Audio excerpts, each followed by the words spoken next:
Dear students, welcome to Nag updates. AP EAPCET 2024కి సంబంధించి application process start అయింది.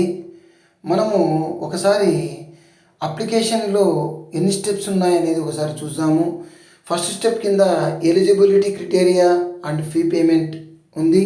ఇందులో ఎలిజిబిలిటీ క్రైటీరియా గురించి ఇంతకుముందు వీడియోలో చెప్పాను. ఇక ఫీ పేమెంట్ ఏ విధంగా చేయాలనేది ఒకసారి చూద్దాము. మనము ఈ పైన చెప్పిన ఎలిజిబిలిటీ క్రైటీరియా అంతా కూడా చదివినట్లుగా ఇక్కడ మనము టిక్ మార్క్ పెట్టేసి ఇక్కడ inter qualifying exam hall ticket number అంటే inter second year hall ticket number enter చేయాలి. అదేవిధంగా candidate name as per SSC మనము 10th క్లాస్ సర్టిఫికేట్లో ఏ విధంగా ఉంటే ఆ విధంగా ఎంటర్ చేయాలి. అదేవిధంగా డేట్ ఆఫ్ బర్త్ కూడా యాజ్ పర్ ఎస్ఎస్సి ఎంటర్ చేయాలి. మొబైల్ నంబర్ ఇవ్వాలి. తర్వాత మొబైల్ నంబరు ఎవరిది, ఆ మొబైల్ నెంబర్ సెల్ఫా, ఫాదరా, మదర్దా, రిలేటివ్దా అనేది ఇవ్వాలి. అదేవిధంగా ఆల్టర్నేటివ్ మొబైల్ నెంబర్, ఇంకొక ఆల్టర్నేటివ్ మొబైల్ నెంబర్ కూడా ఇవ్వాలి. అదేవిధంగా ఈమెయిల్ ఐడి ఇవ్వాలి.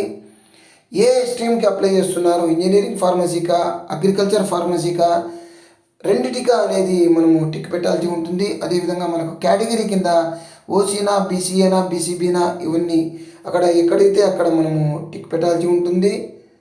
ఈ విధంగా ఎక్కడ ఉంటే అక్కడ టిక్ పెట్టాలి. అదేవిధంగా పేమెంట్ ఆప్షన్స్, ఏ విధంగా డబ్బులు మనము పే చేస్తాము, హెచ్డిఎఫ్సి నెట్ బ్యాంకింగా, ఎస్బీఐ నెట్ బ్యాంకింగా, ఐసిఐసిఐ నెట్ బ్యాంకింగా, లేకపోతే అదర్ నెట్ బ్యాంకింగా, లేదా డెబిట్ కార్డ్, క్రెడిట్ కార్డ్.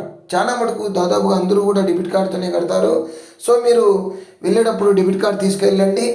ఎందుకంటే పొరపాటున పేమెంట్ ఫెయిల్ అయినా కూడా మీకు అదే డెబిట్ కార్డుకి వచ్చి పడుతుంది. పొరపాటున మీరు వెబ్ సెంటర్ లేదా నెట్ సెంటర్ వాళ్ళ డెబిట్ కార్డ్తో చేస్తే తర్వాత డబ్బులు వాళ్ళ డెబిట్ కార్డులోనే పడతాయి. కాబట్టి మీ డెబిట్ కార్డ్ తీసుకెళ్ళండి. ఇక్కడ మనకు నోట్ కూడా ఇచ్చాడు. In case your account is debited and the website gets disconnected before payment receipt generation, kindly compulsory check your payment status using know your payment status.